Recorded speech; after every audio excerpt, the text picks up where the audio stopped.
Yes. Okay, so with the reinvigoration of Team Hell No, I thought, man, I almost wonder if there's another team of two guys who started out as bitter rivals, and then became a tag team. But they were both guys who had held the big title. They were both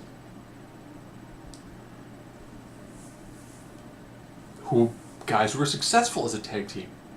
Now you're probably thinking, yes, there are other people I could have picked for this. I could have easily picked the Ultimate Maniacs. Could have picked the two-man Power Trip. I could have also picked the Mega Powers. Can't really go with the Bar because Cesaro hasn't held the big title. There's a lot of people that you could pick for this, or you could go through the whole litany of ECW, which was great at doing the rivals become teammates. What makes this one work even better, though, is you have two guys that have masks. You have two guys that are more for a brawling style. Two guys, one was called the People's Champ in The Rock, one truly is the People's Champ in Daniel Bryan. So, in the world of hypothetical fighting, of course this is professional wrestling, so it's the hypothetical fighting of script combat. Or choreographed if you prefer that. So let's dive right into this.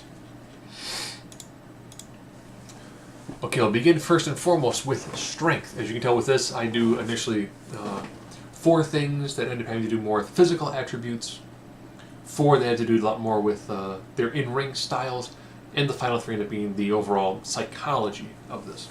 So normally with these sort of things, as it is scripted, you do have, here's the physical skills, then you have, here's the in-ring skills, and then finally you have, well, here's all the other skills that go to being a successful professional wrestler. So strength. Now I went with The Rock and Sock. Yes, out of these 4 guys, Kane is obviously the strongest. But I put Daniel Bryan the weakest. So if I've got one person very weak, one person strong, versus 2 guys, we end up having a decent amount of strength to them. So I would probably say that since you've got definitely a stronger person in, I'd say Mankind is easily stronger than Daniel Bryan, just overall physical strength, and The Rock definitely stronger than Daniel Bryan. So I'd almost say that even though Kane is stronger than Mankind, and probably also stronger than The Rock, I still think that the fact that you got 2 guys who are significantly stronger, giving them a slight edge. Speed. No problem giving speed to Team Hell No. Specifically because Daniel Bryan, being the smaller guy, is the fastest out of all of them. And Kane is very quick for a big man. So I would probably say with this, Mick Foley is your slowest guy. And The Rock, while being quick, I wouldn't put him in a similar league as a Daniel Bryan. So this one you get the exact opposite. Where I've got a faster guy and a guy who's very quick, taking lead endurance. Okay, with this one, yes, The Rock did have an Iron Man match. Daniel Bryan recently went over an hour in the Greatest Royal Rumble. Kane has also had a tremendous amount of longevity when it comes to Battle Royals. I think that with that, they definitely do have the edge when it comes to the longer this match goes. Toughness, Mick Foley. That Hell in a Cell where he goes through the cell, with the chair bouncing off his face, and he still gets up and moves. The I Quit match he had against The Rock where he took, 27 unblocked chair shots to the head, and he still was able to move. We do know now that it's severely damaged him long term.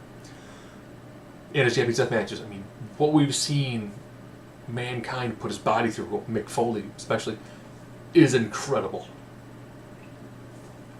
Striking. I went back and forth with this one. You've got punches and kicks on both sides. However, this is more of the updated style. Daniel Bryan has more of a hybrid MMA style. So you do see much more different styles of kicks. You're seeing knee strikes, you're seeing elbow strikes. So there's definitely a wider variety. Grappling. Again, I gotta go, well, you've got slams and suplexes. But on Team Hell No, You do a greater variety of suplexes when Daniel Bryan decides to throw them out, which he doesn't do often, but he does them often enough. As well as the addition of the choke slam, power bombs.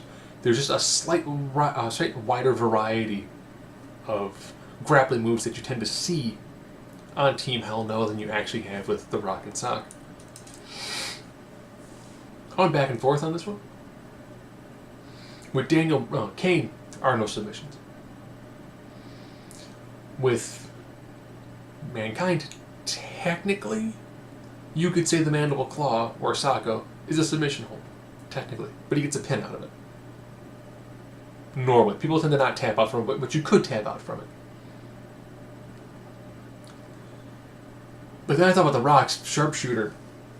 Arguably one of the worst. My daughter has never seen one that can find a better sharpshooter than The Rock. And just his sharpshooter is horrible. So I'm comparing that versus Daniel Bryan. He can't do cattle mutilation because it looked really weird with the E cameras. But had the yes lock. He started doing the heel hook now. And he's got a lot of really great submission. Go back to watch his stuff in Ring of Honor. Just tremendous when it came to that. I think cattle mutilation would be great. I think that's how he should beat The Miz for their blow-up match at WrestleMania. High flying. Rock almost never left his feet. Yes, Mick Foley did do a decent, horrible-looking elbow drop, which he would do off of steps, off of the ring apron, off of the ladder. But I'm comparing that to Daniel Bryan, who actually, well, up until recently, because I'm glad, because the head injury, so you might as well stop doing these things.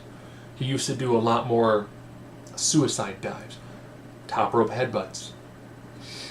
You know, he actually leaves his feet more often, so you actually see drop kicks. His running kick to the corner, I'm glad he grabs to the rope to not look as headfully painful, as well as the front drop kick, which he would do less often because of the cranial impact, and the flying clothesline of Kane. So it's weird to look at a team of Kane, Daniel Bryan, and go, yeah, they've got some good high flying skills. So I'm going to go backwards from this. Wait, hear me out on this. Kane and Daniel Bryan have very good chemistry when it comes to mic work. And Kane is good. But the combination of Mick Foley and The Rock was brilliant on the mic. Might, of course, have been a sign of the times, but they were absolutely brilliant on the mic. Ring psychology.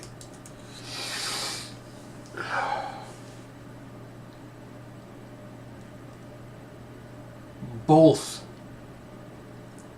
Mick Foley and The Rock could do face and peril. They could do it very well and very convincingly. And there was a way that Mick Foley could emote that is just fantastic. Even with a mask, he did a beautiful job emoting. Kane, with his mask, there's not as much emotion as he can do, and he ends up being a lot of your hot tag because of the size of it.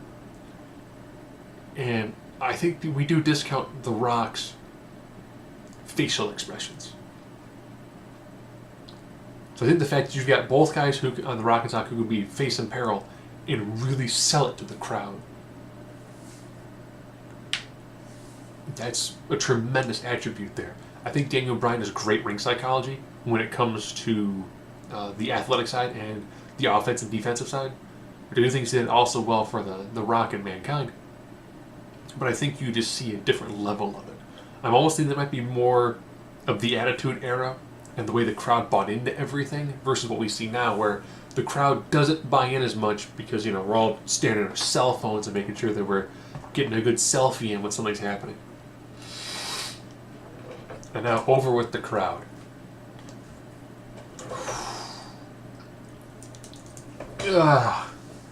Again, back and forth this one a lot. Because when you hear the pop that Daniel Bryan gets, it's incredible.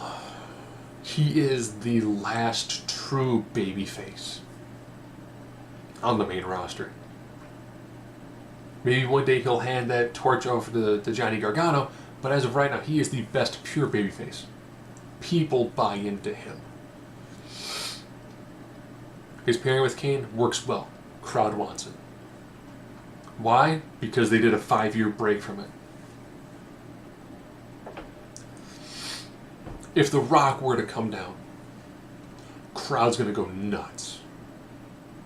Make fun music, crowd goes nuts. If those two were able to work a tag match, crowd's gonna go mental. You have both the nostalgia pop and the fact that The Rock is arguably one of the biggest movie stars on the planet. And there's something about The Rock. Even when The Miz was the faux Rock, it was beautiful. Because there's a certain iconicness to The Rock. So like, this almost comes out like the Rock is more over than the other 3 people involved in this. But I think the reason why he's so over is his career was short. So we never actually got to see him hit that decline. He kind of started out, blue chipper with the Jerry curl and the shoulder breaker.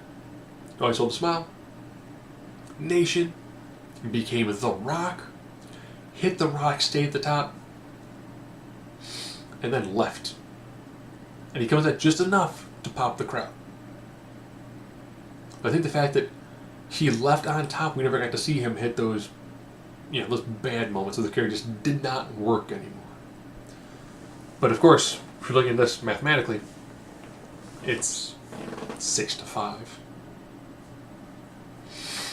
Even though I think The Rock and Sonic do a much better job when it comes to all of the verbal abilities and all the psychological abilities, there's no denying the fact that you have one of the best professional wrestlers in the world in Daniel Bryan. You have one of the best sports entertainers on the other side, in The Rock. But you've got a person where, let's say Daniel Bryan was 2 inches taller. If he was a little bit taller, he'd probably be a 20-time champion in the WWE. He's got the work ethic, he's got the ability. The crowd loves him. He is an everyman. The Rock is not. The Rock is the alpha male. That's why The Rock is the perfect epitome of a sports entertainer. Where for Daniel Bryan, he's the perfect epitome of a professional wrestler. Not named Kenny Omega.